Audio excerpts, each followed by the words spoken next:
And you are now live, Chair.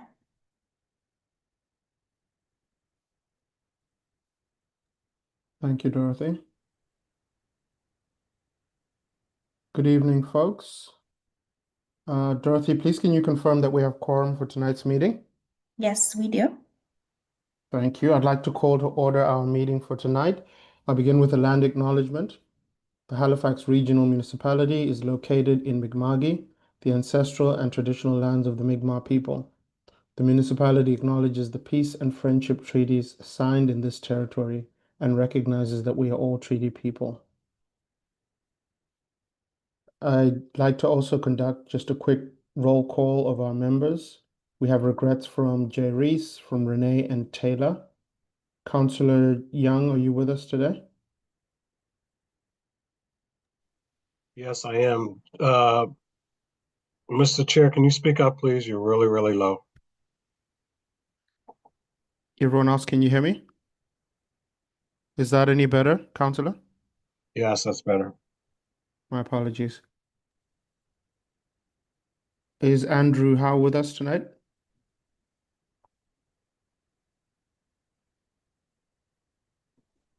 I don't see No, Andrew. Andrew's not in the meeting as yet. Okay. Carlotta Weymouth, are you with us? They're not in the meeting either right now. Is Jerry Taylor in the meeting? Sherry is not in the meeting right now either. Councillor Virginia Hinch, Hi. good evening. Amber Gross, Good evening. evening. Chioma Ogbanufe, apologies.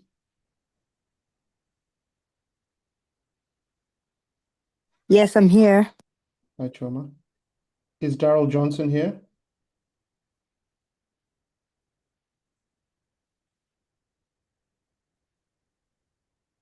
I thought I saw Daryl Johnson. Yeah, Daryl's in the meeting. He might be just having problems with his audio. I see him Okay. is here. And Missy Searle.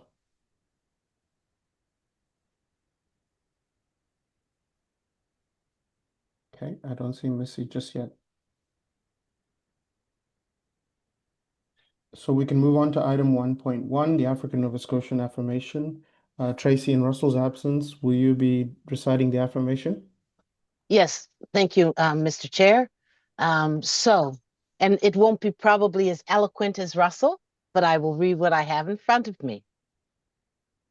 We would like to acknowledge the African ancestors who were forcefully removed from their native land and brought to this land and displaced around the world as a result of the transatlantic slave trade.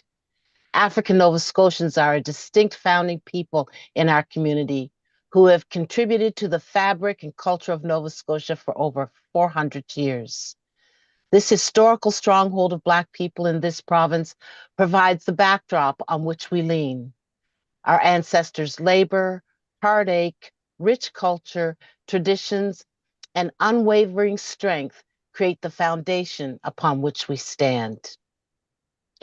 We believe in collective responsibility, in a unified determination to think and act differently, grounded in the full, profound understanding that we share the same humanity. We believe in dreams yet to be fulfilled, in new reality born of our energies pulled together. The journey is long with trials and obstacles, but the movement is unstoppable. We want to also acknowledge the historical and contemporary resilience of Black people of the African diaspora, as they have and continue to resist oppression, demand for social justice, to dismantle oppressive practices, systemic and institutional racism, and make incredible contributions to our societies, serving as examples of excellence and inspiration. We pay tribute to their sacrifice. As we gather in the spirit of community and connection for this meeting tonight, we ask that this acknowledgement serve as an opportunity to acknowledge the strength and resilience of those ancestors who were forcibly displaced in our Indigenous, Black, African, and Afro-Caribbean communities. We call on our ancestors. When we call on our ancestors, it is to bring the present, the collective victory that can help us in the face of challenges. And we ask our ancestors into this space this evening to lead and guide us. Thank you. Thank you, Tracy. I'll now move on to the approval of our minutes from our May 8th, 2025 meeting. Do members have any errors or omissions to the minutes of our meeting from May 8th, 2025?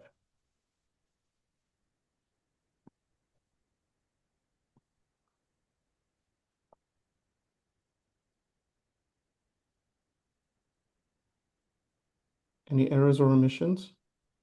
I'm looking for hands, but feel free to unmute.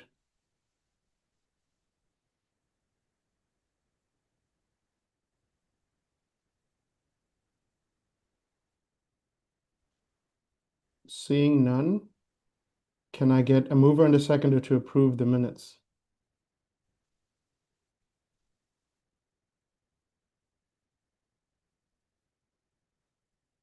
Moved by Amber Gross.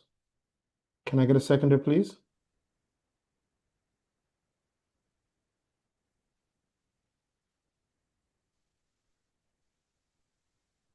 Can we second it? Can I second it even though I wasn't there? Yes, I think if you've seen them. Get it. Yes, I I've got a have. seconder. Thank you. Thank you, Yes. Councillor. Moved by Amber Gross, seconded by Councillor Hinch, that the minutes of our May 8th meeting 2025 be approved as circulated. All those in favor say aye, and those opposed say nay. Aye. Aye. Aye.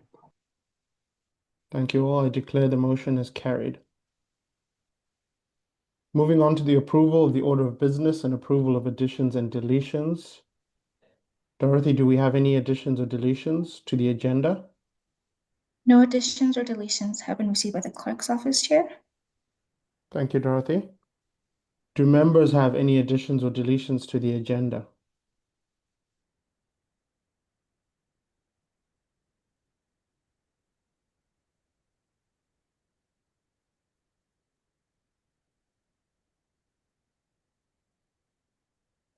I'd like to add one item. Dorothy, is this the time for that? Yes, this is the time to add an item.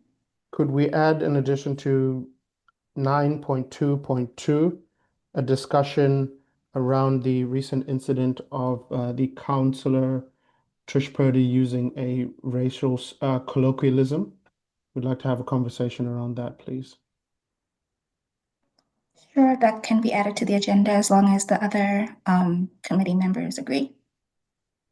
Committee members, do you agree to having this conversation this evening? I'll give you full context for those who aren't aware.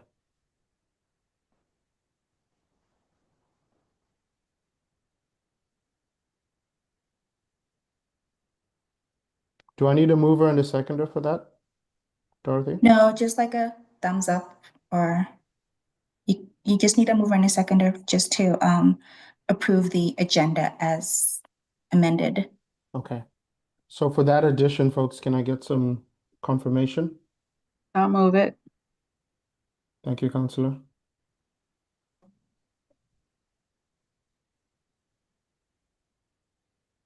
So if there are no more additions or deletions, I'll have a mover and a seconder to approve the agenda as amended. I'll need another mover and a seconder, please. I'll move it. Thank you, Councillor. Moved by Councillor Young. Can I have a seconder, please? I'll second it. Seconded by Councillor Hinch. Thank you both. I declare the motion has carried, that the agenda be approved as amended. All those in favor say aye, and those opposed say nay. Aye. Aye. Daryl, you don't have sound? Aye. You don't have sound? Daryl? Okay. But you can hear us? Okay. Feel free to use the chat. I think Dorothy, please, if you can keep an eye on the chat. Okay, sure. Thank you. He said he's having some mic issues, but he can hear us. Thank you. Thank you. On to item number 4, business arising out of the minutes. There's no business arising out of the minutes. Item 5, call for declaration of conflict of interest. Does any committee member want to declare a conflict of interest as a result of an agenda item?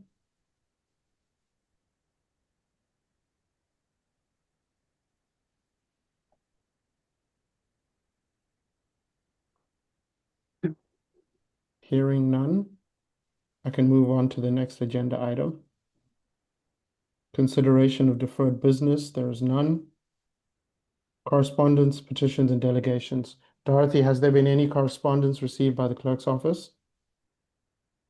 No correspondence has been received by the clerk's office, Chair. Thank you, Dorothy. Have there been any petitions received by the clerk's office? No petitions either have been received by the clerk's office. Thank you. Members, do you have any petitions? Nope. Nope. Hearing none, we can move on to item 7.3, which is our presentation.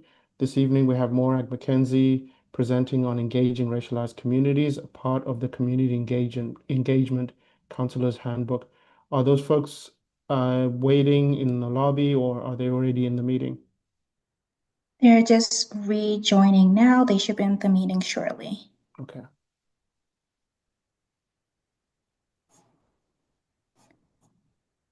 Hi, everybody. Thanks for having me. Okay, my colleague Judy is going to stay as an attendee and take notes. So this is less of a presentation. I hope you're not too disappointed, but we created a community engagement handbook a year ago now. It was released in January, and I first reached out to this panel to get to create a case study for the handbook. So I have a few questions that I'm hoping to get some feedback on so that we can expand on the really short case study that is in the handbook. And yeah, thank you so much for your time. I guess to start off with, my name is Morag McKenzie, and I'm a communications and research coordinator at Climate Caucus. And hopefully some of you have heard of Climate Caucus, but we're a national not-for-profit that supports local elected leaders implement climate action. We have over 800 members from coast to coast to coast that are all seeking to implement climate action in various ways. And we support our members through meetings. We have various regional chapters. We have a rural chapter. And then we also create these handbooks, and we furthermore do provincial and federal advocacy work. So this community handbook was founded by the McConnell Foundation.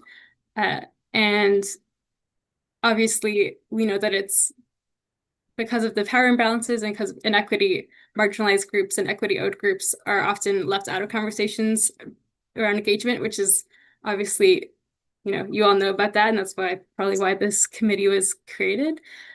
So the handbook that we developed, that we created alongside other organizations, is to help our members to engage those harder to reach folks, people who are often left out of the discussion around climate planning and also any other local government policies. So yeah, I'm hoping to have a bit of a discussion. So I guess my first question is, this committee was developed in 2015, and I was wondering what sparked the creation of this committee. Was it a single counselor's idea who really pushed it forward? Was there something that brought to light the need for this, or yeah? And so this case study will go into our handbook, which will hopefully inform other municipalities on how they can do similar work and receive similar input from, yeah, Black people and racialized people. Feel free to hop in whenever. Russell, perhaps you could provide some background on the establishment of the committee? Thanks. Sure. So Good evening, everyone, and good evening, Morag. So my name is Russell Brooks. Currently, my role is the advisor for anti-Black racism with the Office of Diversity and Inclusion for Halifax Regional Municipality. So through the work the organization has undertaken to address anti-Black racism, this committee was developed out of that work.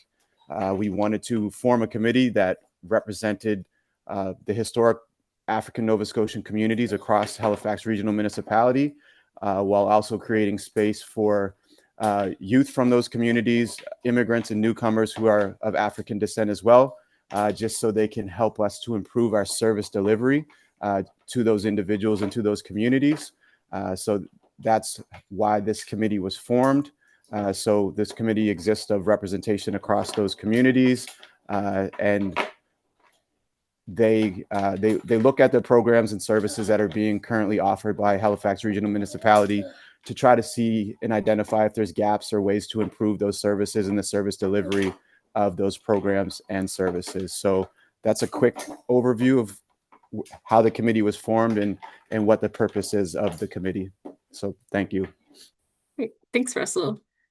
And then I guess my second question is, what have been the impacts that you've seen from having this committee?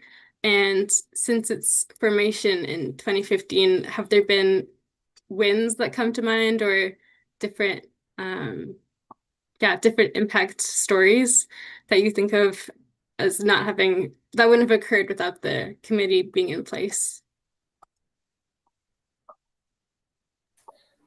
So the committee is still fairly new. The committee has only existed for a little over a year. Oh, okay. So they've just approved their work plan. So we anticipate, being able to measure some impact and some outcomes, looking ahead.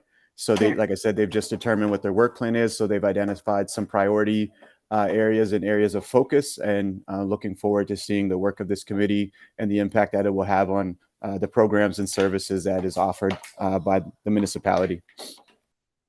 Okay, nice. I don't know. I don't know where I got. Apologies for my misinformation of it, thinking that this was established in 2015. What you would think is the office, oh, sorry, I don't have my camera on. The Office of Diversity and Inclusion, from which this committee came, was established in 2015. Yeah, that's probably it. I see. Okay, cool. Okay, nice. So in the short time that the committee's been around, have you experienced any barriers? Yeah, and if so, how would you overcome these barriers? I can speak to that. So the committee, I think I've been around for since the beginning, and so far the biggest challenge was orienting ourselves, understanding the responsibility at hand. So to kind of give you a sense of what that looked like, I'll speak briefly about the purpose of the committee itself. So building on what Russell said, this committee was established to give guidance to the municipal government on the issues that affect people of African descent. So that's a lot of folks, a lot of issues, a lot of experiences to consider. And some of the key objectives that were set out in our terms of reference were to help ensure that policies and services don't block or underrepresent Black folks in the affairs that affect them, to help build awareness or improving the understanding of African descended communities throughout the municipality. And then we're also looking at barriers for addressing challenges that face people of African descent, and then looking at ways to make sure that opportunities are fair. So looking at equity, so monitoring policies to ensure that they support equity. So our work plan speaks to those objectives and is built from them. So our main responsibility is really, we are looking for creative ways to celebrate the history and the contributions of people of African descent, improving access to municipal services, and promoting fair treatment in municipal programs as a whole. So what we've been doing over the course of the last few years is been inviting folks, municipal staff, to provide presentations for us so that we can look at city policies and programs, get a better understanding of how they're impacting folks in our communities. We help to engage communities of African descent in local issues. So we often invite our community members to bring forward issues in their communities, to speak to them, and this has served as a platform for us to be able to bring light to those issues. So one of the biggest challenges, I think, is we've all had this desire to better engage with our own communities so that we serve as conduits for those communities so that we can amplify those issues, those voices, celebratory, you know, issue specific type stuff, and just making sure that the right voices are being heard. And so we're actively working on creative ways to better engage with the folks in our communities and address the needs that are arising within our communities. So that might look like public consultations of some sort, gatherings like town halls, where folks would bring their issues to us. So the general awareness around this committee and what this committee does, there's a gap in that particular area. So we're trying to find ways to make sure that more people are aware of what we're doing so that we can be more directly advising on major city plans and policies that affect people of African descent. And then in doing so, we can keep iterating on our annual work plan and making sure that, you know, we're actually making progress and moving forward. So the first, you know, year and a bit, I would say, was mostly us getting oriented, settling in, getting a good sense of who's who and kind of what's what in general and how to bring those issues forward. So we work with the executive standing committee and our council, our municipal council, in an advisory capacity. And then we're supported by the folks you would have met, Russell, Tracy, and some others, the African Nova Scotian Integration Office and the Office of Diversity and Inclusion. They provide our support and, you know, some really much needed guidance. So in a nutshell, the community helps to ensure that the voices of people of African descent are considered in all of the decisions that our municipal government is making. Yeah, that's awesome. That was really valuable information. Thanks, Maps. And is this work plan available online or is it confidential?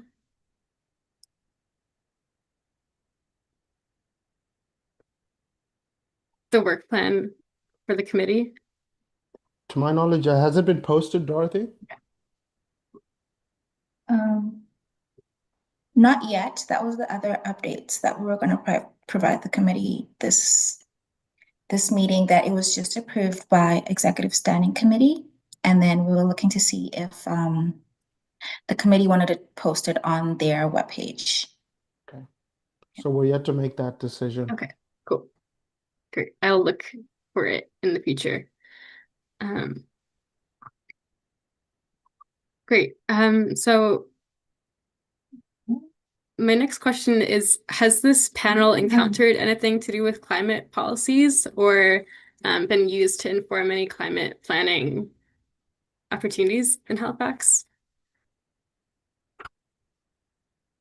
Or maybe perhaps there's a climate policy that has arisen that has had a negative impact on Black folks in Halifax or something along those lines.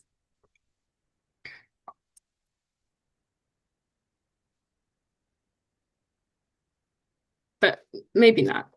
Folks, feel free to unmute or raise your hands if you wish.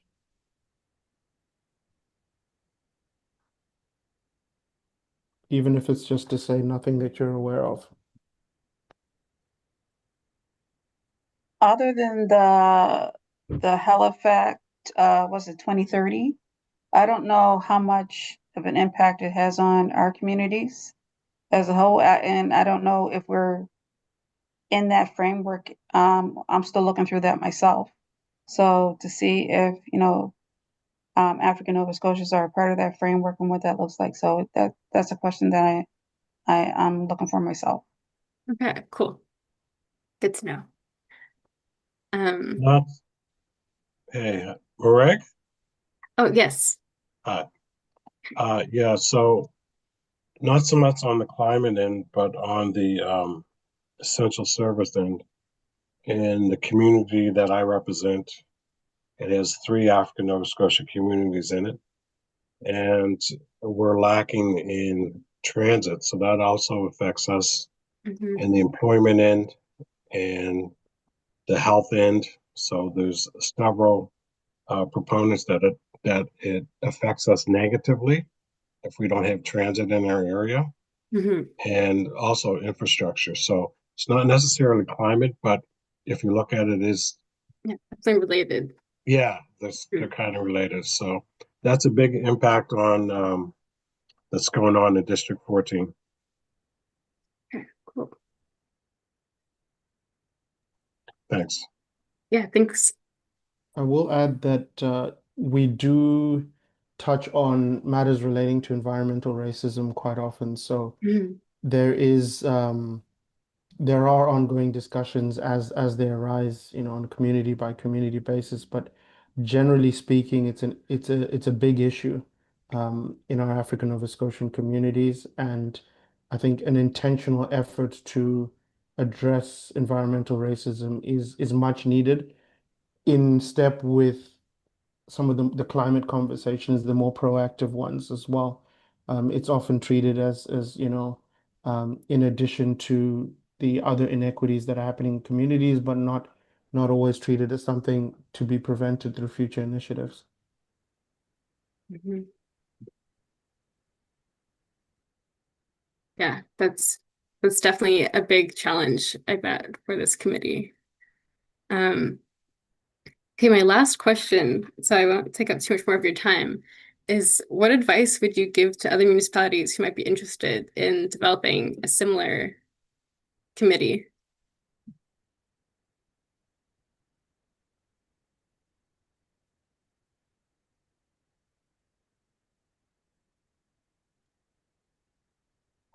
So Morag, so in your climate caucus community, Mhm. how many African Canadians are involved in there? How many seats are at the table? That makes a big I, difference. yeah, yeah, I actually don't know that. And that's not something that we measure, but that's definitely something that we should. Like we don't have that statistic and I wouldn't know what it is. Um, but yeah, because so that we're 800 members from across Canada, and I don't know, I'm not sure how many people are racialized, but I could definitely look into it. So collecting data like that is very important, Mhm. and that would go coincide with the data that the other municipalities across the country collect. Yeah. I just came back from a federal conference in Ottawa, Yeah, FCM. and yes, and there was about 4,000 people, Yeah. and out of the 4,000 people, there might have been 25 that looked like me. Right. That's not a lot. So that's not a lot of people. Yeah. So representation at the table is a big difference. Hmm. So that's a good starting point. Thank you. Yeah, thanks. Yeah, that's something we should definitely look into those statistics. Um,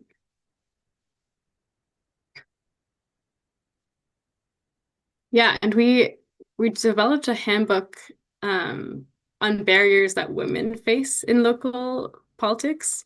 Um, but obviously there's lots of barriers that racialized people face in staying in local politics and accessing local politics. So um, yeah, it's definitely something I'm sure there is lots of research out there on it, but yeah, definitely something to look into more. Is there any other advice that you folks would give to a municipality that's interested in creating a similar committee format as you all do?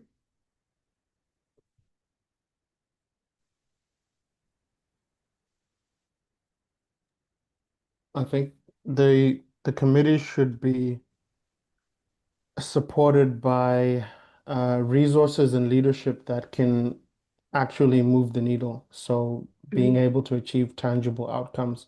Often these committees are struck and they tend to end up being symbolic in nature, which further frustrates folks who have only seen kind of these performative actions when it comes to the issues that affect their lives. So the committee needs to have the structures and the resources to make things happen. Nice. Yeah, that's good advice. How has this committee tackled that challenge?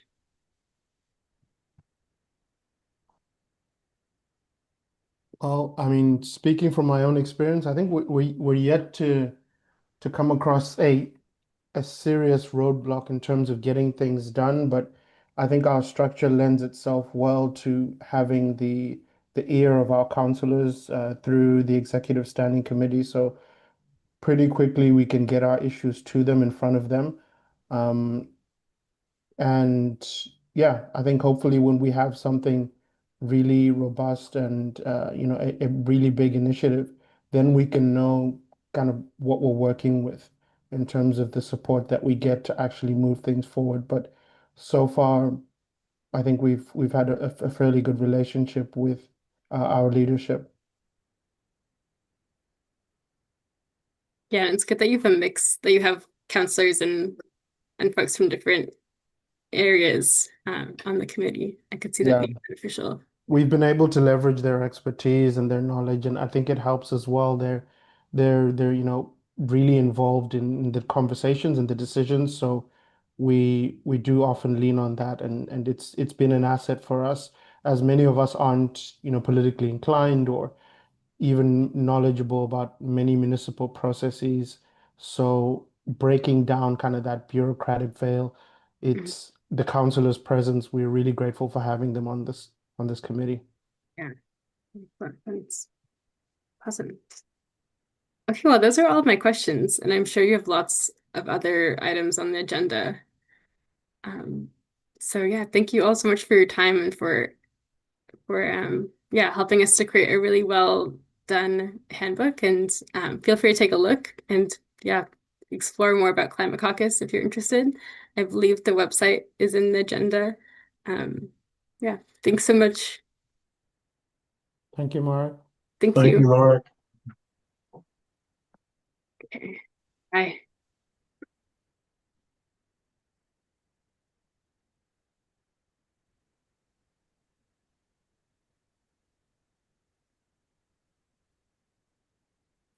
So I think we can move on to item number 8, Dorothy.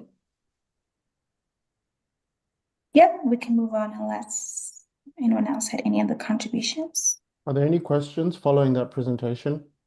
I'd be happy to follow up with them if you felt you didn't get an opportunity to say something or ask questions. Well, I thought she was gonna talk about her her book or her pamphlet, but I guess that wasn't the case. Was that attached, Dorothy? Was that attached in our? It was attached, yeah. I Okay, did yeah. go through it and everything, but I Mhm. thought Yeah, that it was attached on the meeting invite. I believe that was what she was supposed to talk about, like their research. Probably she was expecting the committee members to ask her questions in regards to her research, their research and their handbook. she asked all the questions. Yeah. I think that was the format she was going with because it sounded like there was a change to the approach and it ended up being less formal. So I hope they got what they were looking for in terms of Okay. information. Can I just suggest something to you, Chair? Yes, Russell? So I was just thinking, like, we could explore, like, in the future, if there are external folks that are trying to engage with the committee, that it might be beneficial to have the chair and co-chair have like a pre-meeting conversation with them, just to kind of determine, what they're looking for from the committee and kind of what the committee can kind of prepare for to make sure that it's meaningful and reciprocal on both ends. Just a thought. Thank you, Russell. I think that would be helpful.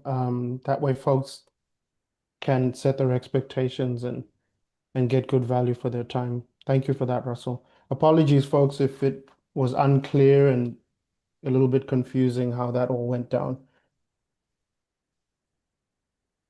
Okay, no worries. Thank you.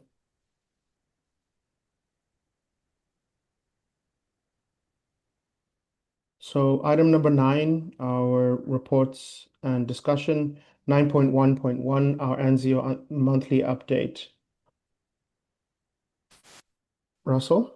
Yeah, there wasn't anything to share this time since the last meeting that we had. There were no updates that were circulated. But if you had any questions or if there was anything that any members wanted to raise, I'm happy to take any questions if there are any. How is the anti-Black racism training going? It's going well. We actually just had we had a session recently where we had the whole leadership group from the Parks and Recreation business unit. That went really well. There was a lot of feedback. So all the directors, even the executive director was a part of that session as well. So the entire leadership team within Parks and Recreation completed the training. And actually just today we completed training with the waste management folks. So the training is continuing to be offered. A lot of folks are engaging and reaching out to take that training. So the training is going well. Thank you, Russell. Folks, do you have any questions for Russell? What type of training is that, Russell, with waste management? So it's the training's called anti-Black racism training. So yeah, so it was anti-Black racism training that Waste Management participated in today. Okay, okay. And it's part of your regular offerings as ANSEO, isn't it? It is, yes. It's part of the trainings that are offered across the organization. So the entire organization has access to this training. Okay.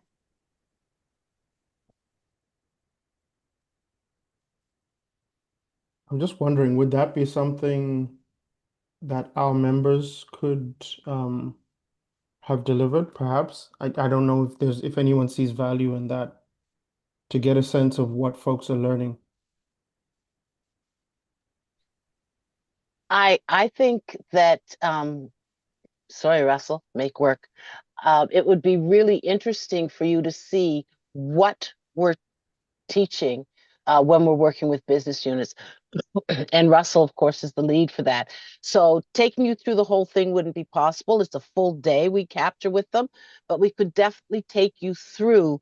Here's what we're teaching. Here's some of the things that we're sharing. Here's how we're trying to shift the organization through this training that Russell leads. It's absolutely phenomenal. Amazing reviews that we get from this. The other thing that Russell and his partners who are doing this with him, the other thing that they do is they do it by business unit. So like folks can be together and discuss specific things related to the area of work that they're doing. So today he did solid waste. So as they're looking at issues, so for example, let's just say I'm an African Nova Scotian, and I don't know if this is true or not, Russell, I'm making this up. And I work on a garbage truck, but on a particular route, I'm always having racial slurs at me. Those types of conversations might come up during the training. How do we address it? What's the organization doing? What's the follow-up? Those types of things, but it's truly a phenomenal piece of work that they have developed. It also talks about white privilege. Many components. So if this group wanted to know what that was, I'm throwing out Russell as able to do a presentation to you on that. We're very proud of that piece of work. Have you guys ever presented it to the counselors? No.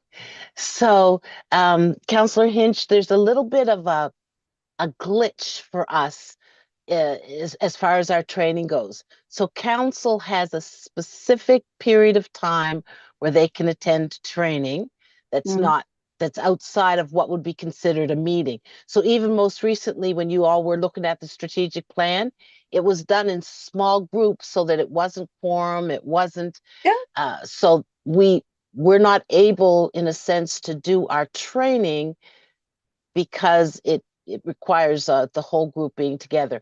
Now, Ian and I did have some conversations, and we'll be having more conversations on how do we, as the Office of Diversity and Inclusion, provide training and support to regional councils. So that is something that's on Ian's radar for us to look at so that we're not breaking the Municipalities Act or whatever the rules are.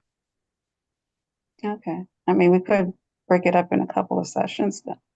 I mean, I don't know if that's possible or not, but yeah. Yeah. Thank you. Thank you. Folks, so would that be something of interest? I see Amber's hand. Go ahead, Amber.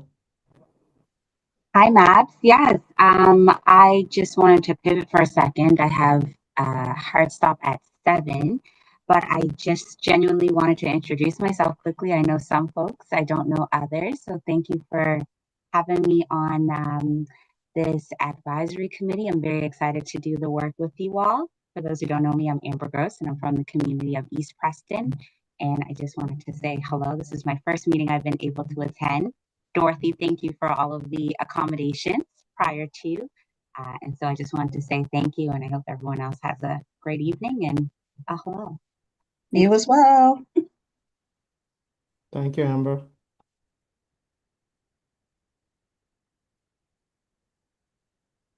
So, Dorothy, can we make a note to have Russell present on the anti-Black racism training, just an overview of the training at a future meeting? Okay, sure. We can put that in the minutes. Yeah.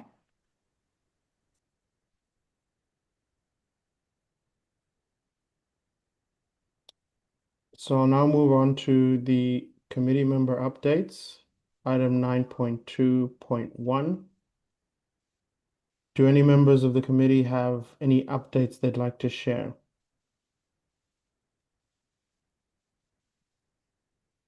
Any updates, events, issues, concerns?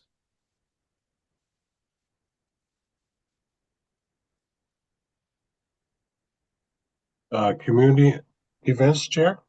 Yes, please. Sunday, June the 22nd, from 10 a.m. to 12 p.m. From 10 a.m. to 12 p.m. The Lucasville Greenway Society is going to do an awareness walk on Lucasville Road from 596 Lucasville Road, which is the Wallace Lucas Community Center, to 909 Lucasville Road, which is the Wilson Farm Family Market, and back to the community center. So that's an awareness walk to get a safe walking, biking greenway on Lucasville Road. This is its 5th year for the community, and it's RCMP escorted.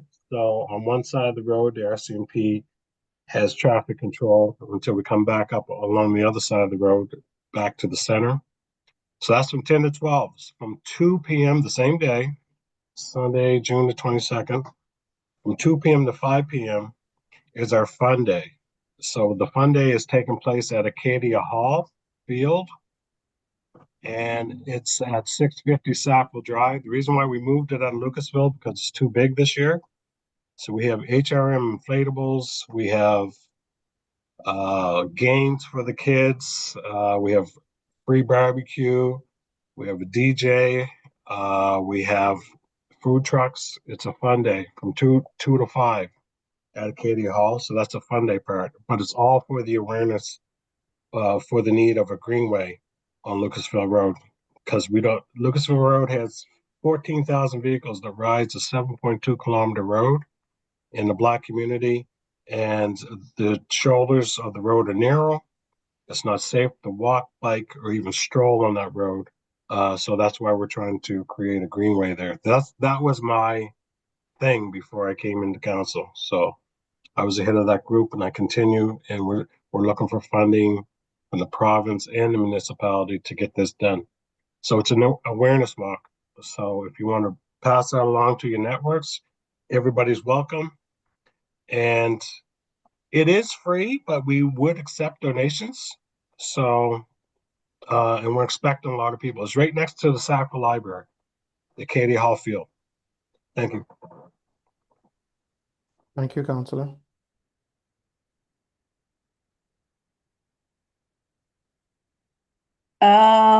I have something as well.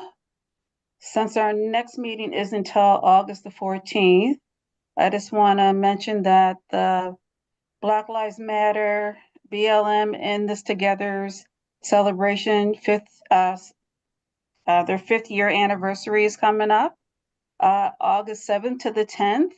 On August 9th, they will be having a gala as well. So, so there probably information on their web, on their socials and on their web and everything. So again, that's Black Lives Matter in this together, 5th annual gala that's coming up in August 7th to the 7th to the 10th. Thank you, Counselor. So Dorothy, will we be able to capture some of this and make sure it's circulated in email just to have it noted for folks? Yeah, sure, we can put that in the minutes as well. Thank you. Oh, can I also mention that there's 2 folks that are going to be honored during that week, which is Craig Marshall Smith and Senator Wanda Thomas Bernard.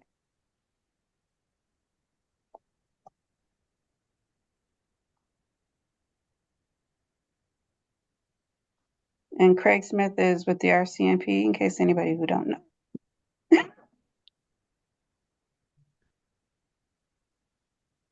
Thank you, Counselor. And Chair, I could share 2 things really quickly as well, just that may be of interest to folks on the committee. So not a lot of notice, but on this Saturday, June 14th, I think that would be, there is the 3rd annual Preston Area Gala.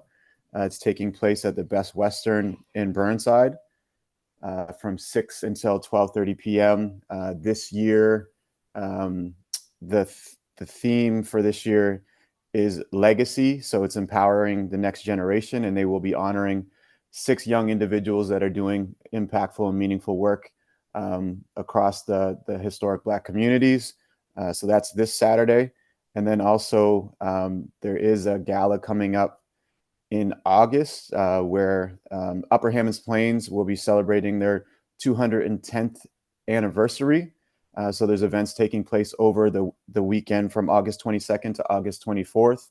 On Friday night, there is a gala at the Westin Hotel. On Saturday, there's a family fun day that's taking place at the community center in Upper Hammonds Plains on Pockwalk Road. And then they have a special Sunday church service that'll close out the weekend on August 24th. Thank you, Russell.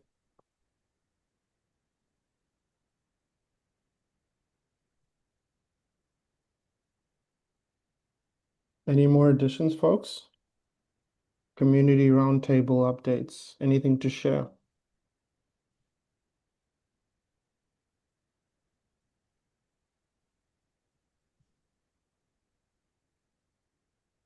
If there's nothing, I can share with you that the work plan, our 2024-25 work plan, was approved by Executive Standing Committee on April 28th, 2025, as mentioned by Dorothy. So there's the option of posting this work plan on our webpage. Is this something that you, as the members of the committee, would like us to do?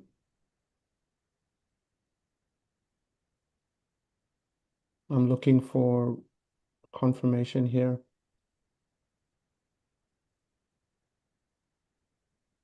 Would you like us to post our work plan on the committee webpage? Sure. Do we need to all agree on that, or? We do. Do we Daryl, can show- you hear us? Daryl? Show hands, or? I think a show of hands will do.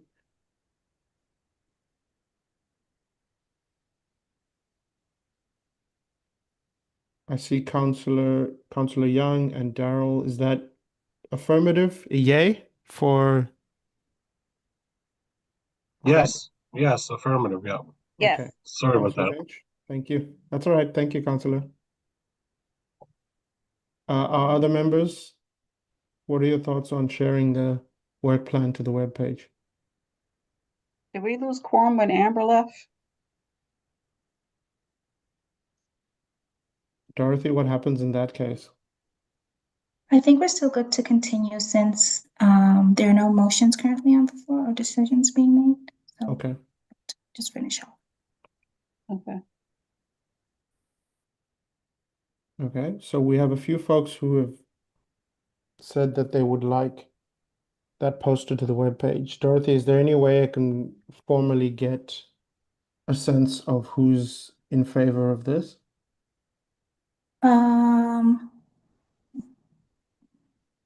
We could probably send an email out to those who weren't able to attend today and Okay. see what they say. And then when I get everyone's response, who's not here today, I will let everyone know if it's a Okay. yay or a nay.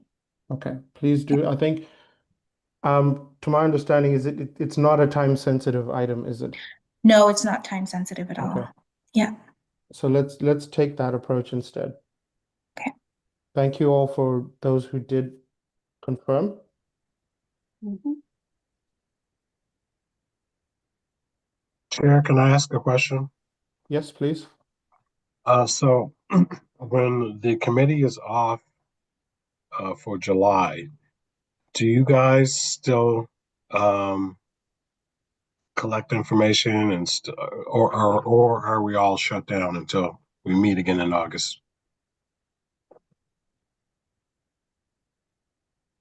I think that's a question, Dorothy, for you folks. Will you still be taking on ADAC related issues? Yes, Items? certainly. We don't have a meeting in July, but it's not like anything ADAC stops. So anything that's related to the committee can still come to me if stuff needs to be circulated or stuff like that. I think we are meeting for agenda review for the August meeting into sometime in July as well, with the chair Okay, and the vice chair. Yeah. the reason why I asked is because if there's an incident over the summer that might be um, really particular to our community, if we have some kind of outlet or with the committee. So I just want to know if, or are we just shut down until we reconvene? That's all. No, we're not shut down. Okay, thanks. Yeah, no problem. Thank you for that, Councillor Young. I think I was also just thinking about what emergency meetings look like. Is that something we have the capacity to do? Like a special meeting? A special meeting, yes. Yeah, certainly. If Okay. the If committee needed. would like a special meeting, that could happen. Okay. The next update for you folks is that we submitted our 2023-2024 annual report to Executive Standing Committee as an information report on May 26th, 2025. Section 19 of the Terms of Reference requires that we submit a written summary of our activities annually. So this report summarized the work that we did from 2023 to 2024, and that includes presentations and motions passed. So that was submitted. The next item is the History of Africville report, which was submitted to Executive Standing Committee on May 26, 2025. The report was circulated to committee members as part of this meeting's agenda package. So take a look at the agenda package. You will see that History of Africville report. Dorothy, what's next with the Africville report for us? If the committee would like the report to be discussed at a future agenda item, they could bring it forward to a future meeting if they would like to discuss it. Okay. I have a feeling Jerry would like that very much. So the future meeting. Okay. Would you like to request that at this meeting or like request that it come back to a future meeting? Yes, please. Okay.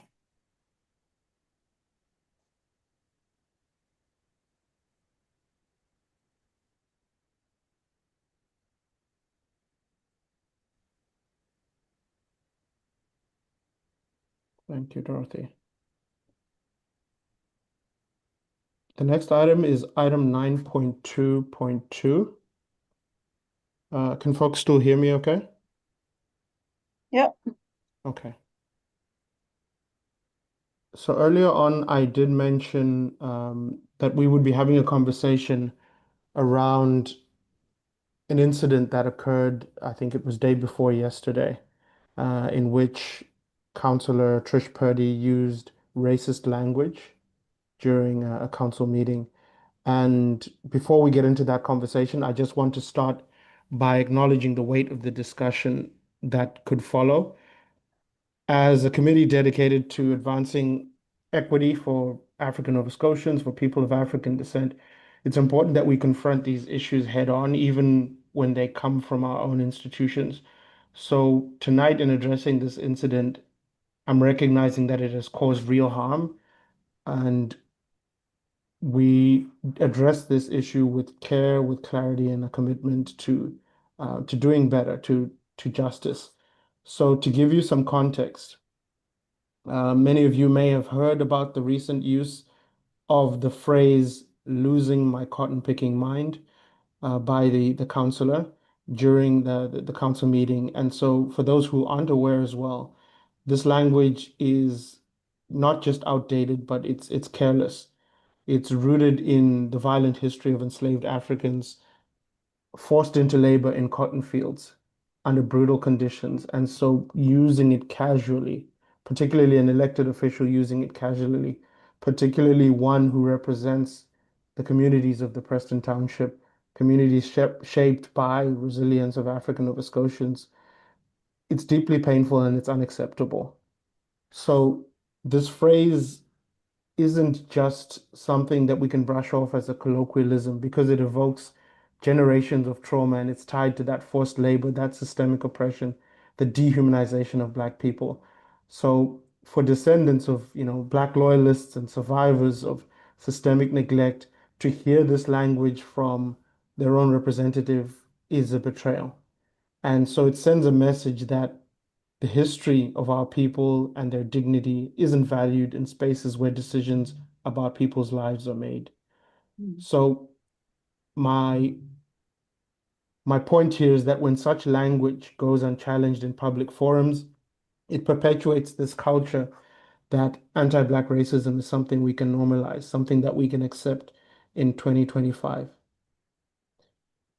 So I will share with you that the councillor did submit a written apology, which I will circulate with the committee as correspondence. I had the choice whether or not to read that apology aloud. I opted not to. I wanted to give you folks a moment to read it in your own space, time, and with due care. And that way we could then have a conversation about it, presumably at a later date, if this conversation today is not satisfactory. So the letter was submitted, the written apology, and it will be shared with you folks. And there was also a request to attend tonight's meeting to address the concerns that we have as a committee.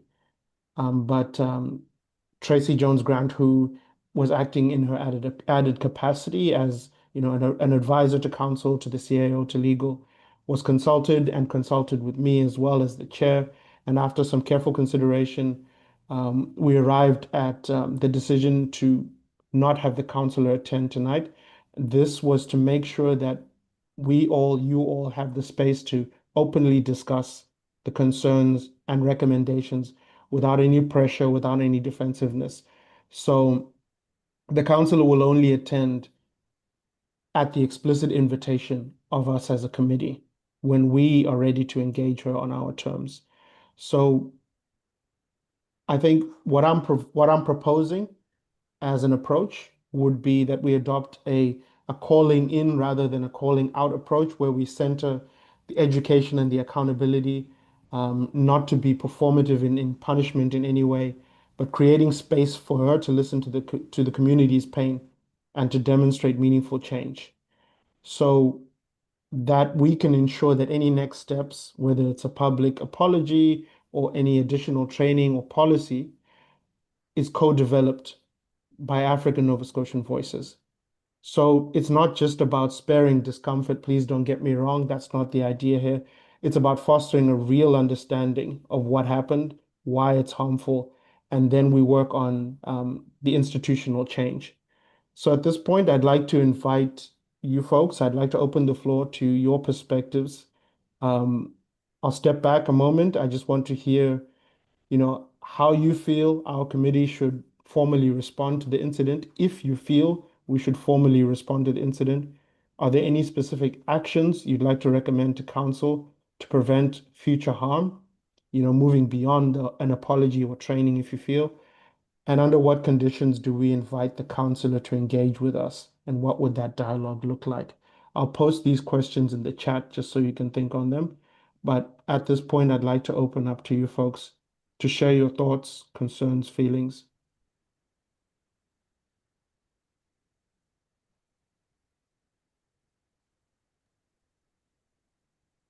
Chair, Yes?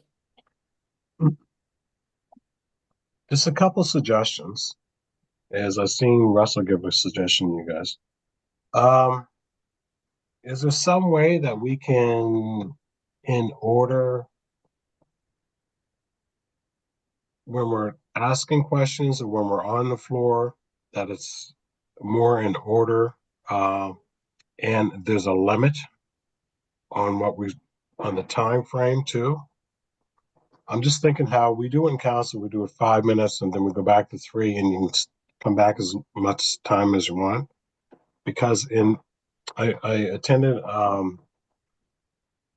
committee meeting in Dartmouth and there was no order.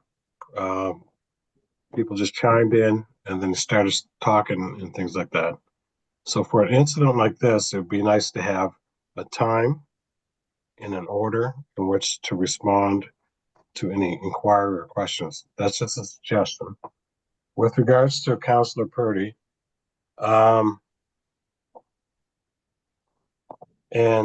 so you're saying that, I think you're saying, I don't want to put words in your mouth, that should have been addressed right there. I think it's generationally, I think it could be addressed outside of that. To address it right there and to check her right there. For me, I don't want to go around. We have 2 Black counselors. We don't want to be the word police when any incident comes up in council. It'd be good, I think, to make sure that we have a clear mind in how we're going to address this. So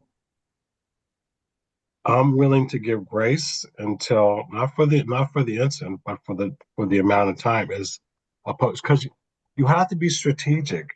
Do I want to be the angry Black man in council? Or Black woman. Or the Black woman? We have 4 years, and it's not that we have to play a certain game, which we do, or act a certain way, which we don't. But in order to address an issue like this, I think we have to step back and think, maybe try to make it mandatory that DEIA is something that's ongoing, not just a one and done, but maybe twice a year, every year, just so it's ingrained, just like racism is ingrained on the opposite end. So for me, I reached out to Councilor Purdy. We spoke today. We're going to meet and discuss it. So as a Black person on council, sure, we're there to check people, but it has to be strategically.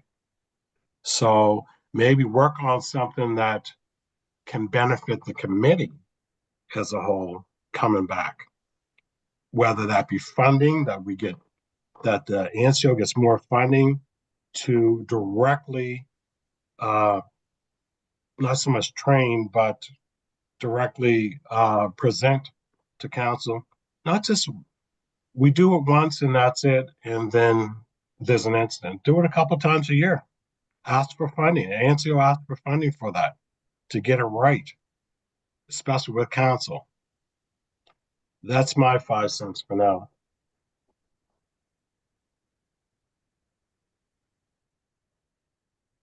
And that was the reason why I brought up how come council isn't taking Russell's course. Or, I think it would be beneficial if we all had that training. I think, Trish, she's gonna have to answer to her community, to her constituents. And I think that's where it's gonna probably get a little hard for her, get a little rough for her. But, I I didn't feel it was appropriate to bring it up there either, to be honest with you. Going through all that we were going through that day. So, yeah. And I seen the email that came through, John, so it was attached, I was attached, so I plan on being at that meeting as well. But again, yeah, how many times are we gonna have this conversation? How many times are we going to deal with these type of issues?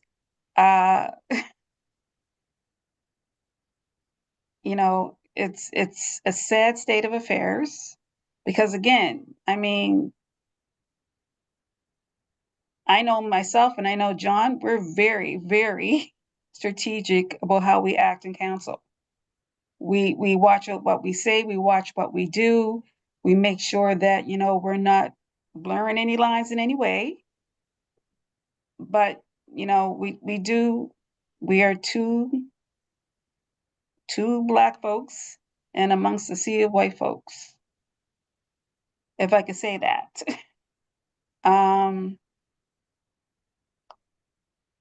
But yeah, I think I don't mind having the conversation with Trish going forward. But again, there's been, from the time that we've been there for the last 6 months, there's been a point of order almost every other council for something that was said. So yeah, I think, she's gonna hear from her community and and I think she's really gonna feel it there. Yeah, don't get us wrong, because Councilor Hinch and I have all kinds of sidebars. We know we're in the belly of the beast, and we see things that you guys don't see. But you have to be strategic. It's a marathon, not a sprint, and we're not there to get emotional. We're there to be strategic. How can this benefit the committee? Maybe we need more funding for the committee. Maybe we need more funding for ANSIO. This is when you go to get it. This is when you go to get it. And then work on a plan that's long-term. We're so used to being emotional on those issues. I was my wife texted me. She said, uh-oh, that's what she said. When that happened in council, she said, uh-oh, because she knows what I'm like. But we have to be strategic. I can't be the angry Black man. Virginia can't be the angry Black woman. And then that sets the stereotype for the next 4 years. We have to be strategic. I'm over 6 decades in this skin. This isn't the first incident. Like, if that was the case, you have to think down the road, and you have to think we're representing a race of people that don't usually get to sit at this table, folks. If we don't get in 4 years, chances are there's not going to be people look like us on council, period. So we have to be strategic the 4 years that we're in. How we deal with this incident will set the table and how we deal with incidents going down the road. White people aren't going to stop doing and saying what they do just because it's addressed. So we have to be strategic in how we deal with things. And Virginia knows we have sidebars all the time. Yeah.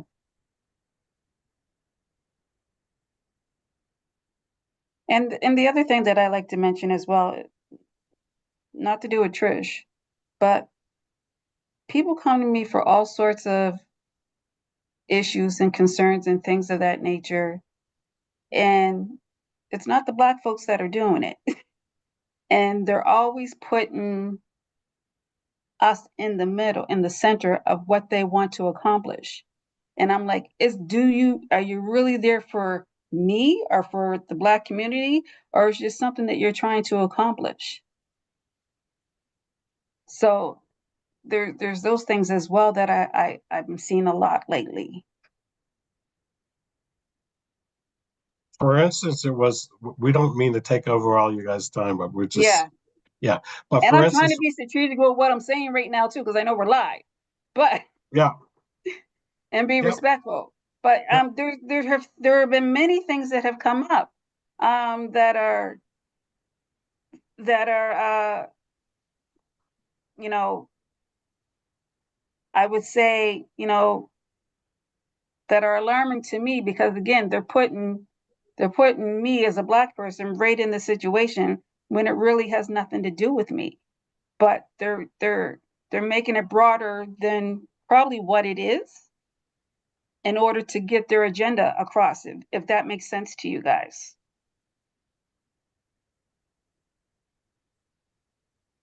Yeah, the number one thing is to be strategic and reactionary. Well, actually, we have to be more proactive than reactive, because on the reaction, everybody almost knows how we're going to act because they taught us how to act. So on the reactionary end, we have to be strategic. I'm giving Trish grace until I speak to her, and but I don't want to be the word police every time something comes up about color. They have to do their homework.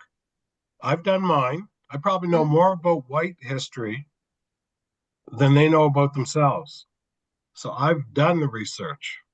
So when you talk about cotton picking, I told Trish today, I said, Trish, who picked cotton for free? Now come on. I told her that in the meeting today.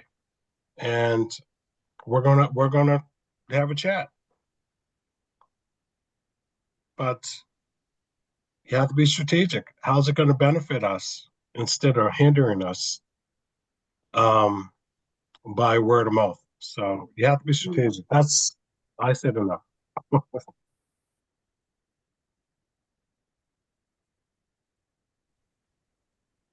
Do we have anything from our other members? I have just a few things to share, but I'd like to give you all the opportunity. Folks, does anyone else have anything they'd like to share? I wish Daryl could have chimed in though, but his mic's not working. I guess not, because Daryl's my age. So Daryl has here, I mentioned the recent use of the phrase losing my cotton picking mind by regional council. Oh, wait, maybe that's what he said. No, that was my response that's to you. That's Matt. Okay, never mind. I'm trying to see if he has anything in there. Oh, then he just said oh, Matt, you didn't share anything yet, right? No. No, okay. So I think we can give Daryl some time to let his thumbs catch up with his thoughts, and maybe he can type something in the chat. But it is I think it's an open conversation, and I do appreciate what the councillors have shared, and I would like to just keep this conversation going. I think I want folks to think about it from all possible approaches, strategic approaches especially. So I understand the concerns that you have raised. Of course, being folks who are outnumbered often in that space, it's nothing new to council, especially given the lack of representation there. And the discomfort is valid, of course. I can only imagine being in that space and having to address the issue. Um, my views on the matter, of course, are that given that it's a public platform, I feel public accountability is important. And I'm not talking about calling someone out and making it a whole incident or anything like that. There's ways for the harmful language to be challenged, to be addressed in a way that is both, respectful and, direct as well and intentional. But if it isn't challenged, I think it sends a message more broadly that it's acceptable, because a lot of folks who are watching online or even in person aren't privy to those sidebar conversations, and our communities are watching. Let's be honest. I've seen it pop up on social media here and there, as things do. And when we don't name these issues as they arise, it starts to erode that trust, because people think, everyone is just continuing on as if nothing happens. And people need their leaders to be advocating for them in those moments and not just behind the closed doors. And I appreciate what you're doing behind the closed doors, and probably what you're taking on and wearing in some of these moments that is probably quite grim. And that much I acknowledge. So being strategic, in my opinion, shouldn't necessarily be about being silent or anything, or being compelled to be silent because of concerns about that narrative of the angry black man or angry black woman, because the damage is still happening publicly. And so even a delayed response could lose the impact to actually resolving the issue. So I I'd rather we don't become language police. That's not at all what we should be aspiring to. That still puts the onus on Black folks to be watching, what folks are saying, to be listening carefully to what folks are saying. But instead, if we are ensuring that dignity and respect are upheld at all times, then that's the model that we have there, that we don't accept that language in any circumstances, that our white colleagues must share that responsibility, and it shouldn't just fall on Black counselors to challenge racism. Where were the voices of the other white folks in that room who know very well the origins of that colloquialism? Where were they? I'm saying to you two folks that it wasn't your responsibility, no, but in the absence of their voices, I feel like there was something to be said of that absence, of that silence from them. So you are outnumbered, and our folks probably will be outnumbered for many, many years to come. But that's exactly why these platforms need our voices, because history shows that progress happens when people like us refuse to shrink in those spaces that aren't built for us. So when we don't speak, we inadvertently center the comfort of these folks. And I 100% believe in extending grace. That's why I said the approach of calling in rather than calling out. We can have that conversation as a committee with the counselor, and then we chart a way forward. By no means am I saying we need to do some sort of, big public shaming, not at all. But it needs to be addressed in the same way that the harm was perpetuated publicly. So when we think about strategy, true strategy, it's not about just picking battles, but really we leverage these opportunities when they come up. So that was a public opportunity for um, a lesson to be learned, for something that to make the statement that equity isn't negotiable, that the dignity of Black folks isn't negotiable.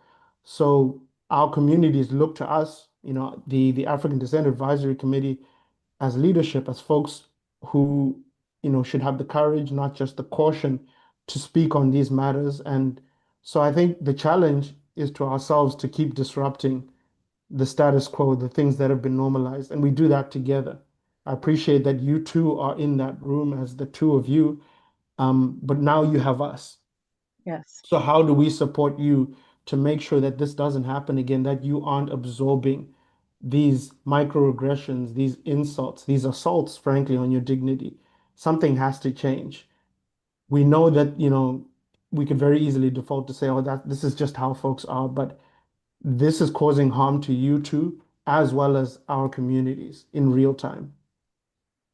Mm. Oh.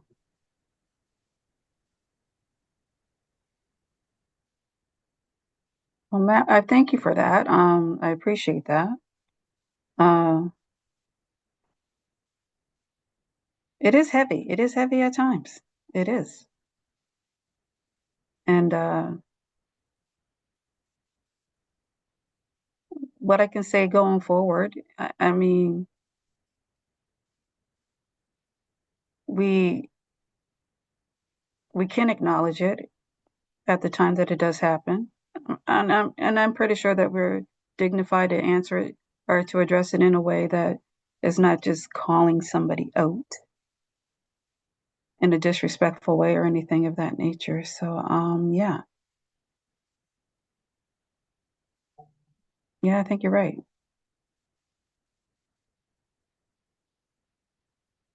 So it's probably going to be a delayed response because Well, it is. it happened. Yeah, well, it happened on Tuesday. But she did apologize that same day. That same day she did apologize, but the volume or the sound was Oh down yeah, and it didn't get oh captured. It yeah, didn't that's get right. captured in the minutes or in the video.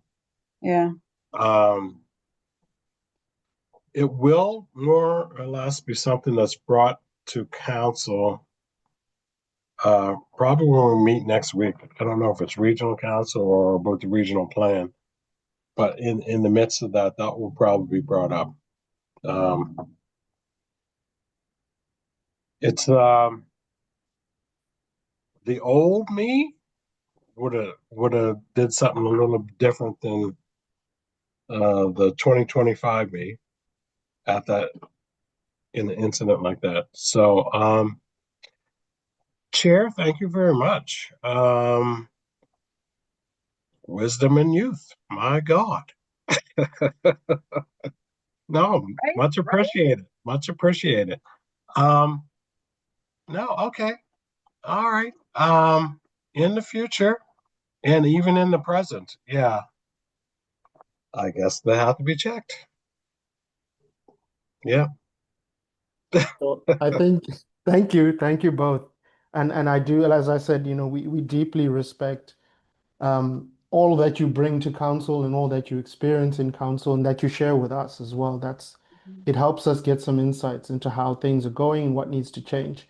So I think maybe our strategy could be how can we support you folks with remarks to address this matter at council when the conversation is happening. Um, and I don't know what those remarks would look like. Is that a motion or what would that be, Tracy or Dorothy?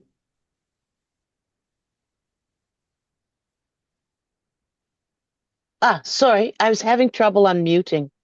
So, Mr. Chair, you have a variety of things that you can do.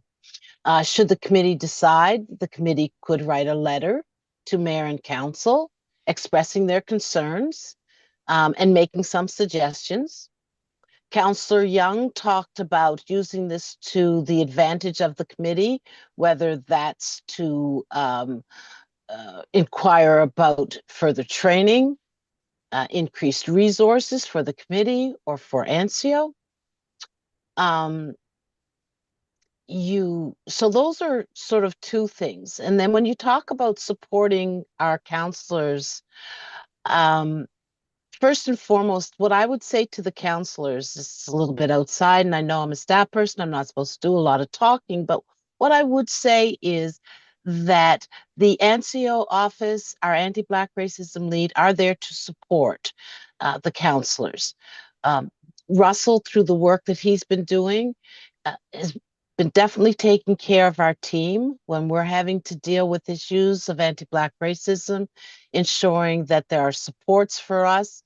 As I said at one point, I can't go home and unzip and not look like I look. So those supports and resources that Russell does, whether it's through checking in with us or bringing in external resources, it is heavy work.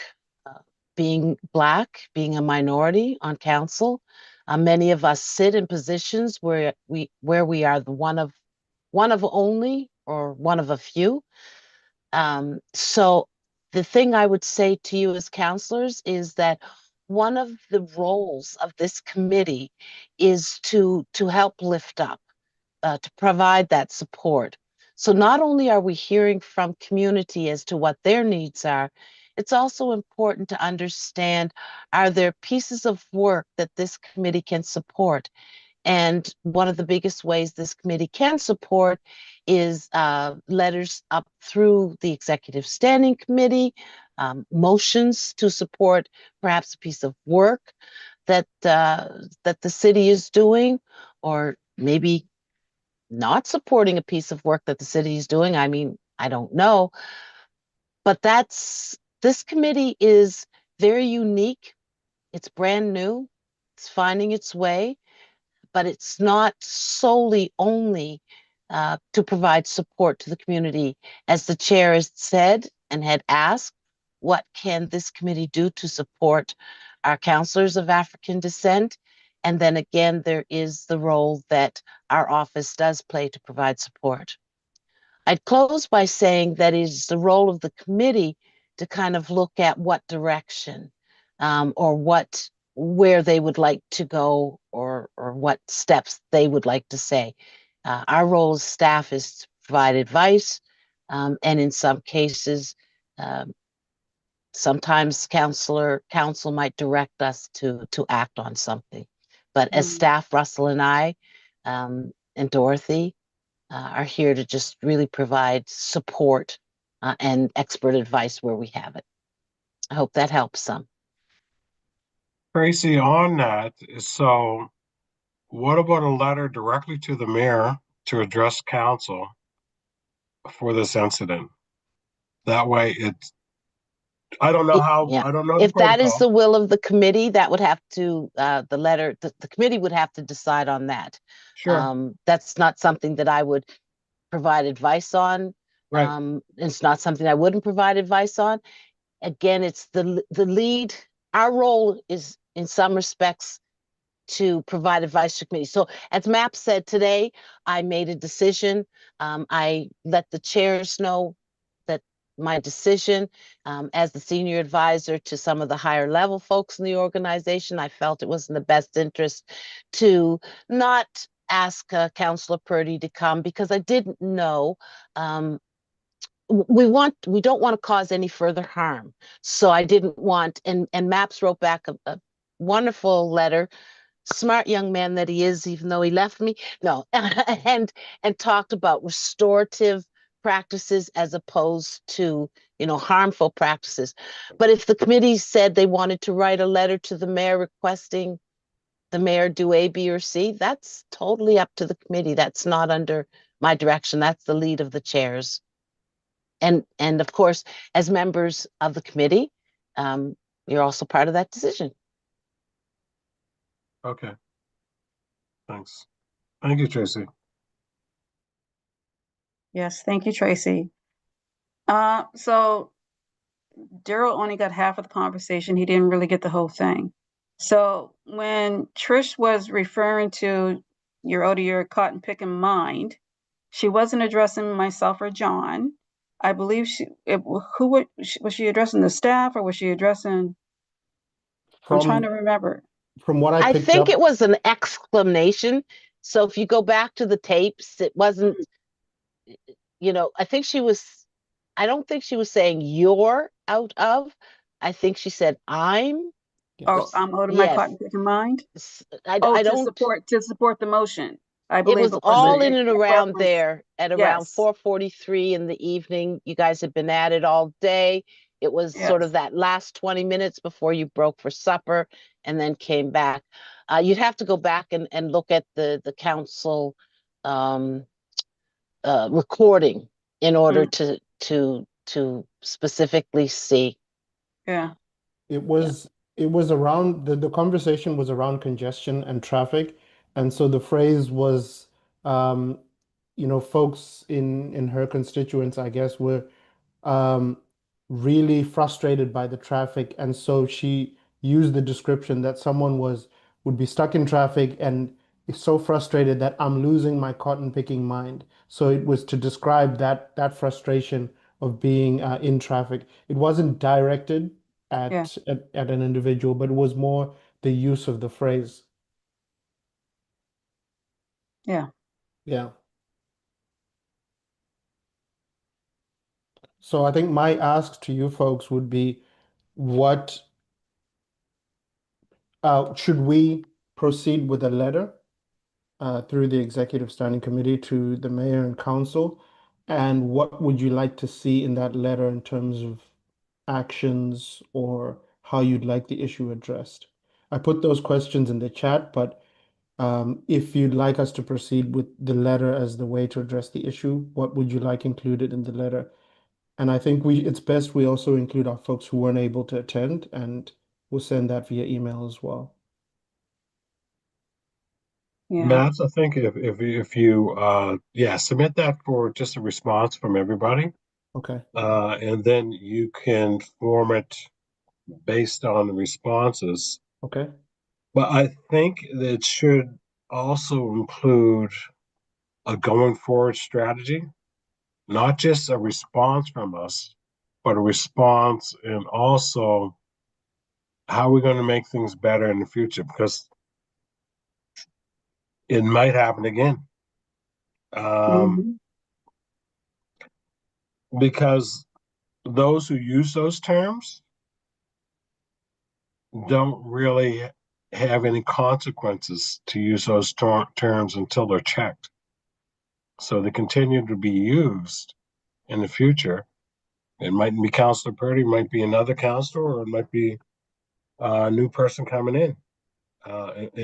Unless they are reminded that these are things that you're not going to be able to use without consequence.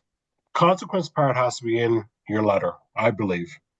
And then I think when Tracy was on there, maybe that's further training through ANSIO, and maybe that's further funding justified because it was a counselor that used that term. So it's justified in increased training for counselors when they come when it comes to proper conduct. Go ahead, Virginia. I'm just trying to figure out what the consequences would look like Mhm. when you say that.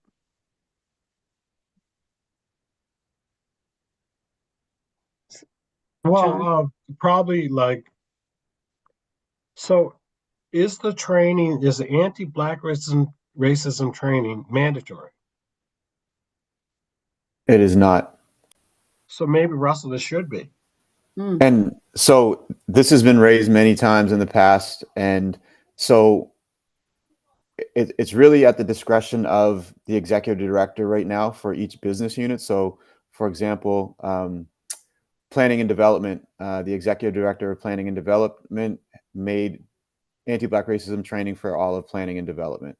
That was something that they prioritized. There's a, ongoing history through the work of planning and development that has raised, issues and concerns, in the historic Black community. So that was something that the executive director from planning and development put out to her team, was that there's a focus on this training and it was mandatory for all to take the training. Is there any way that we can put a motion forward to recommend that counselors take the training? Would that be part of the letter? I'm asking Tracy. That could possibly be part of the letter, but I mean, it's something that either myself or Joanna, we could both bring it up or try to draft something together. Yeah. I think you could put that forward. Your problem is it's not a training that can be done like 10 people. So without all of council, which is, a fairly small group, you guys can meet in small groups and We they're can not do- considered meetings, right? Mhm. So how difficult would it be for us to do it with such small groups? How long's the training? It's a full day. So full it day? Full day. usually Okay. runs from around 9 to 4 is typically what Yeah. it would look like. It's intensive. Maybe before you make that recommendation, Russell could do his presentation to you. Okay. And I know your next meeting is until August, but that way you'd understand kind of the context of the training. I'm sure it doesn't work when we try to do a condensed version of it, does it, Russell? No. No. And I think, as I said, Ian and I are already in conversations as to how are we getting DEI, ANSIO, some of our other training to council, because you guys aren't getting it. No. The overview that I do is just telling you what our office does, telling you a little bit about D&I. It's not training. It's not talking to you as a counselor, here's what's expected of you around the areas of DEIA. Here's how you might be impacted. Here's some resources. Let's look at them. Here's some questions you might face. I have an hour before you as part of your orientation. That's it. So Ian and I are having that conversation because obviously it's not enough, but your mandate and your rules through the Municipalities Act impact some of how we can do things. So he would know that better. Legal would know that better. Yeah. But I think it's a no-brainer to me and I know it's more work on you, Russell, but to divide us up in half, do maybe one training, maybe 1 week, and then do the next training with the other group the next week. I would say one training one day and the next training the next day, but I said the week. So just to break it up if it's too much. But I don't see that would be a problem. There's 14 members of council, am I not mistaken? Or there's 16. 16, that would be 8 people in a session. We usually won't train a group below, 12 to 15 people. So Russell and I would have to take that back. If you don't mind. Yeah. And further discuss it. Yeah. So Tracy, to try to fix on the numbers, so we couldn't do the counselors and executive directors to pump it up to 12 for one, pump it up to 12 for the other, and then that way everybody's included? So yeah, staff. I think that's a very interesting piece. Again, we'd have to take that back and look at it. One more thing before I let you go. So Tracy and Russell, so the DEIA, so is the accessibility training mandatory? No, the only mandatory training in our organization is the diversity and inclusion training. Okay. And it's mandatory for all new employees. So if you've been with the organization 30 years and you've never taken it, it may not be mandatory for you. But if you've just joined the organization, it's mandatory. But recently, I believe it would be our HR department did a whole review of mandatory training to look at who had taken what. And it's very interesting.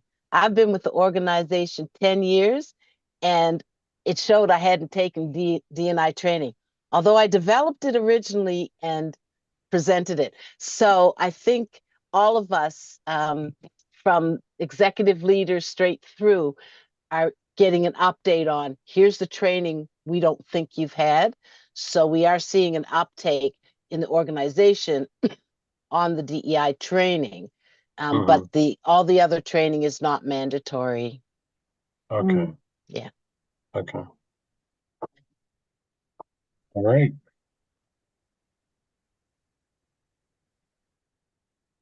Okay, folks. So what you will get in your inboxes is the apology letter.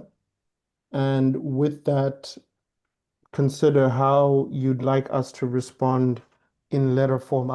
We'll have something written up for you, how you'd like us to respond in letter form, in a letter to the Executive Standing Committee, to the mayor and council, what you'd like to see in that letter. And so, a few things mentioned were mandatory training, how things are going to get better moving forward. So thinking about, a forward outlook. and I'll have something drafted for you just to give you a good sense of the structure.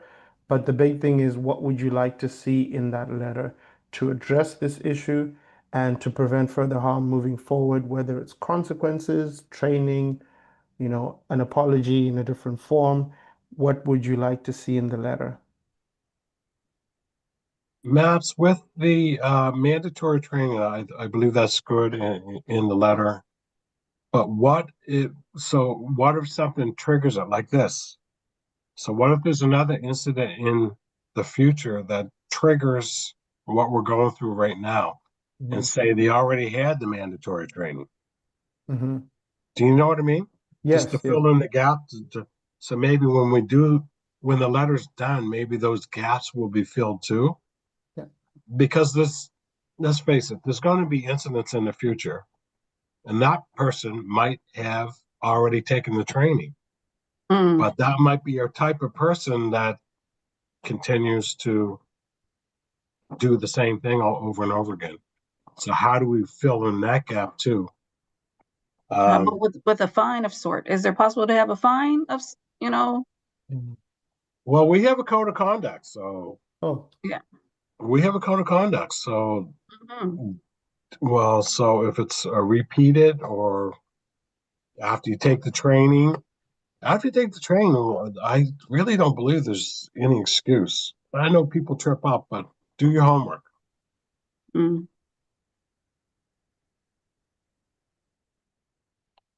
so is perhaps maybe the code of conduct, I don't know what it would take, but perhaps the code of conduct needs a review of some sort to strengthen it up to prevent these things from happening again. That might not be the only mechanism, but yeah, perhaps that's something worth considering. So in terms of the code of conduct, anybody can make a complaint. Mm-hmm. Anybody. It's not just on council, it's not just on staff, it's the citizens, residents. Anybody can make a complaint. Now it goes up the ladder to see how valid it is, but that's in there too. So maybe you can mention the code of conduct in your letter too. So Yeah. I think that would be part of it too as well, Mats. Thank you.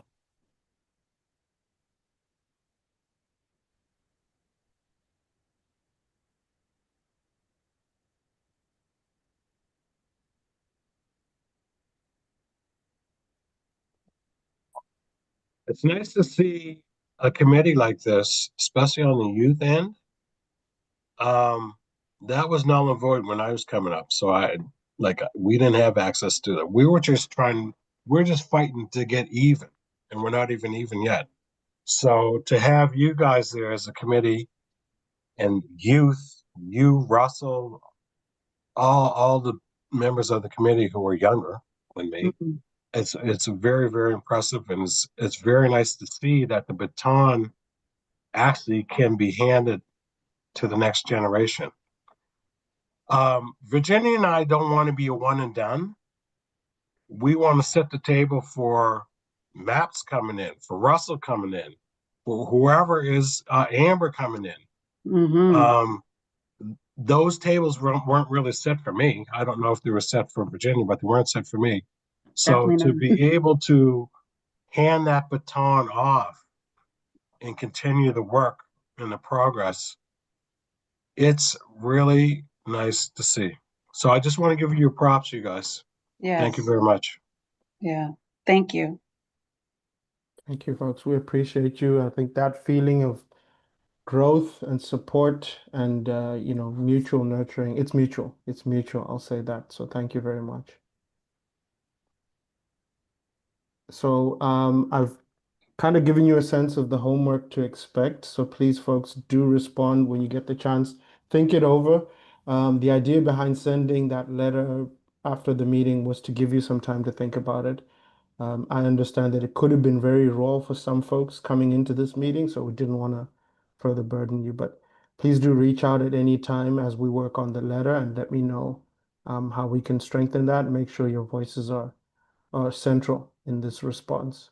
And thank you for engaging on this. It's Not easy to revisit or rehash, but it's important.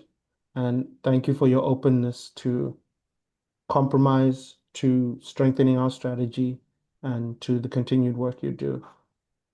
So if there's nothing further on this particular item, we can move on to item number 10, which is added items. There are no added items for this meeting. And the date of our next meeting will be August 14th, 2025. We'll be planning for that meeting, I think maybe late July or early August. So if you have any items that come up between now and then, as Dorothy said, please do feel free to reach out. The communication lines stay open. Item number 12 is adjournment. Can I get a mover to adjourn the meeting? Councillor Hinch, thank you. The meeting is adjourned. Thank you, folks. Have a good evening. Thank you, guys. Have a good night. Thank you, Thank everybody. you. Have a good night.